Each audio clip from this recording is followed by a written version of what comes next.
नमस्कार, मैं हूं कमलेश यादव। आप देख रहे हैं नेशनल न्यूज 9 नेटवर्क। खबर बलिया जिले से है, जहां पर भारतीय जनता पार्टी के पूर्व महामंत्री नंदलाल सिंह ने भारतीय जनता पार्टी के परिवहन मंत्री दयाशंकर सिंह के भाई पर जमकर बरसे और कई बड़ा आरोप लगा डाला। आइए जानते हैं कि भारतीय जनता पार्टी के पूर्व महामंत्री नंदलाल सिंह ने क्या आरोप लगाया। आइए सुनते हैं स्क्रीन के माध्यम से। नमस्कार, मैं हूँ कमलेश। तो क्या मैं दल के विरोध में चलूं? यही दयाशंकर सिंह हमसे लखनऊ में कहे, अरे यार का भूमिहार के चक्कर में पड़ो बड़ा उके हो 2019 में हमारे टिकट कटवले वाले लोकसभा के एकरा के समय मिली तो सिखा दे कि के तरह राजनीति कल जला। हम कहले कि अरे यार एक ही दल के बड़ा जा कहा खातिर हम लोग झूठो के आपस में भिड़ा पड़े ना भैया, तू समझत नहीं का। मेरे ऊपर गोली चली, सत्येंद्र सिंह ने गोली चलाया, थाना गया, उनको लाकर थाने में बिठाया। उस समय प्रभारी थानाध्यक्ष थे दशरथ उपाध्याय, उनके फोन पर दयाशंकर सिंह का फोन आ गया। मैं वहीं बगल में बैठा था। उपाध्याय जी बात कर रहे थे, बोले कि मैं दयाशंकर बोल रहा हूँ। प्रदेश उपाध्यक्ष उस समय थे, बोले वो मेरा रिश्तेदार है, आप उसको थाने में बंद किए हैं। तो दशरथ उपाध्याय कहे कि भैया ये कानून व्यवस्था का मामला है, वहाँ गोली चली है, हम लोग मौके पर गए थे, वहाँ बीसीओ की संख्या में सीओ साहब भी गए थे और लोग भी थानों से गए थे, हम मौके को देख कर आए हैं।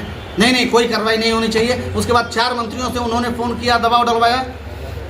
तब तक राजीव मिश्रा जो इंस्पेक्टर थे, जो छुट्टी पर गए थे, आ गए वो दोपहर के बाद।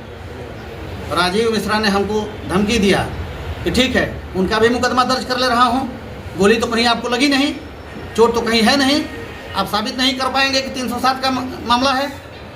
और उनकी पत्नी आ रही है कपड़े फाड़ करके, हमारे साथ छेड़छाड़ किए हैं, हमारे साथ ये किए हैं, मैं उनका भी मुकदमा दर्ज कर ले रहा हूँ। आप लोग जाइए कोर्ट में अपना सफाई देते रहिए। इनडायरेक्ट वे में धमकी देकर, और वह मुकदमा दर्ज नहीं हुआ।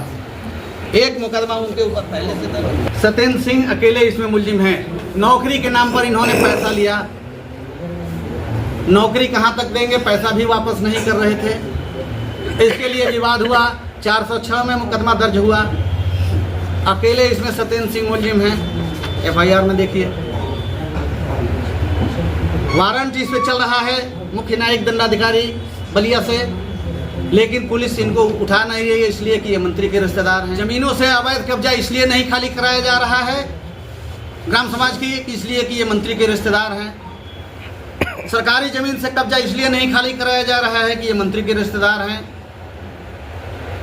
और इधर मुख्यमंत्री जी रोज बयान देते हैं कि अवैध कब्जा करने वालों के खिलाफ दंडात्मक कार्रवाई किया जाए, कठोर कार्रवाई किया जाए, यह धारा लगाई जाए, वह धारा लगाई जाए। मैं तो मुख्यमंत्री जी से कह रहा हूं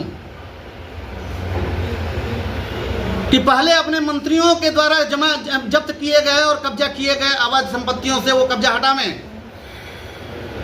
और फिर उसके बाद दूसरे के ऊपर चलें। मैं भी कह रहा हूं कि मैं भी अगर अवैध कब्जा किए हूं, आप मेरे ऊपर कार्रवाई कीजिए, जेल भेजिए, मैं तैयार हूं। तो मुझे मतलब दहशत में ये डराने के लिए कि जिस जमीन पर कोई विवाद नहीं है, मैंने कागज आप लोगों को दिखाया, विवाद जिस जमीन का है वो खाली नहीं हो रही है। और हमारे बीसीओ नंबर खेतों को ये जब्त करने की प्रक्रिया चल रही है कि इनको जब्त कर लिया जाए ताकि ये फुटपाथ पर आ जाएं। आप भी तो भाजपा के एक कैडर हैं। हमको तो सर्टिफिकेट दे रहे हैं। रमेश जी भाई साहब प्रांत प्रचारक धर्मेंद्र को फोन किए, गोरखपुर हमको बुलाए थे, मैं साहब कागज लेकर गया, देखे थे कि नंदलाल जी आपके साथ हो रहा है। उन्होंने धर्मेंद्र को फोन मिलाया, कहे कि नंदलाल सिंह आए हैं हमारे यहाँ, मैं बुलाया हूँ यहाँ पे, इनका विषय देख लीजिए। और धर्मेंद्र सिंह कह रहे हैं कि अरे वो कहिया के भाजपाई हों। भाई साहब आप उनको पहचानते नहीं हैं। रमेश जी भाई साहब बिगड़ गए एकदम, कहे कि सुनो धर्मेंद्र, मुझे मत सिखाओ कौन भाजपाई है और कितने दिन से भाजपाई है, मुझसे ज़्यादा नहीं जानते हो।